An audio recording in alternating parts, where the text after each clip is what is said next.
Baik, yang pertama tadi Pak Prabowo menyampaikan, memberikan amanah kepada saya untuk memimpin Kementerian Pendidikan Dasar dan Menengah. Dan insya Allah saya didampingi 2 orang wakil menteri, tapi wakilnya siapa belum tahu, otoritas beliau. Dan kami juga menyampaikan insya Allah bisa melaksanakan dan memimpin kementerian untuk memajukan pendidikan. Beliau juga menyampaikan bahwa pendidikan adalah kunci untuk membangun bangsa, terutama adalah kunci untuk mencerdaskan kehidupan bangsa sebagaimana amanat dalam pembukaan Undang-Undang Dasar 45. Dan kami menyampaikan kepada Pak Prabowo untuk menjadikan pendidikan ini sebagai gerakan pencerdasan untuk Indonesia Raya yang berkemajuan. Dan tadi beliau menyampaikan beberapa hal untuk bagaimana saya bisa bekerja sebaik-baiknya. Dan saya bercanda tadi, tidak perlu pantun ya Pak Prabowo kali ini, karena pantunnya sudah saya sampaikan waktu Bapak menyampaikan visi dan misi di Muhammadiyah Surabaya. Bapak, ini Kementerian Pendidikan akan dibagi atau dipecah jadi 3 atau jadi 2 sih Pak? Saya tidak tahu, tapi saya diberi amanah beliau menjadi Kementerian Pendidikan Dasar dan Menengah. Pendidikan Dasar dan Menengah, itu adakah? Ya?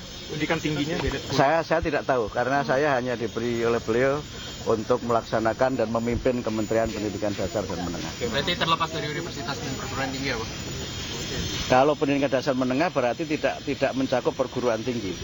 Kalau pendidikan dasar menengah itu nomenklaturnya meliputi pendidikan prasekolah, kemudian sekolah dasar, kemudian sekolah menengah, kemudian pendidikan informal dan pendidikan non formal. Itu yang saya baca. Bapak sempat bertanya nggak sih Pak, kenapa pendidikan itu kementerian harus dipecah?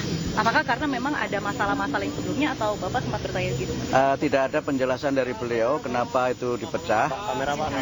Tidak ada alasan dari beliau kenapa kementerian itu dipecah, hanya menyampaikan bahwa tugas kementerian ini sangat penting dan sangat sentral untuk membangun dan mencerdaskan kehidupan bangsa. Pak, isunya kan seminggu lalu calon-calon menteri ini tanda tangan fakta integritas ya Pak. Apakah itu isinya apa aja sih Pak? Apakah berapa poin atau isunya menyangkut apa Pak? Baik, 2 hari yang lalu kami bertemu dengan Pak Profesor Sufmi Dasko dan kami menandatangani 2 dokumen.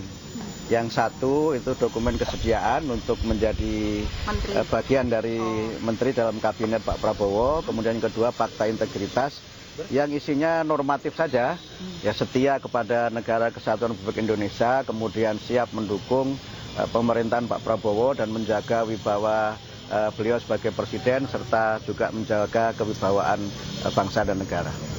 Ya, terima kasih gitu Pak. Ya. Terima kasih semuanya ya. Terima kasih.